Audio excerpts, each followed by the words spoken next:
На една робска планета, в една робска държава, било хубав слънчев робски ден.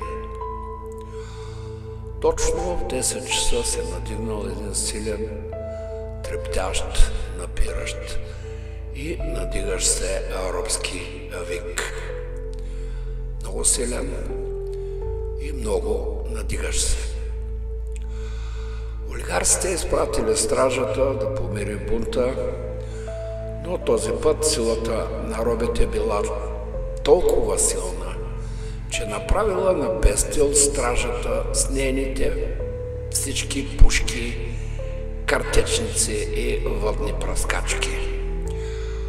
Олигарсите били вкарани в затвора, оцелелите стражи били превърнати в роби, имотите и банковите сметки на олигархията били конфискувани и се почнал един робски пир, дето никъде на друга робска планета и в друга робска държава не е имало.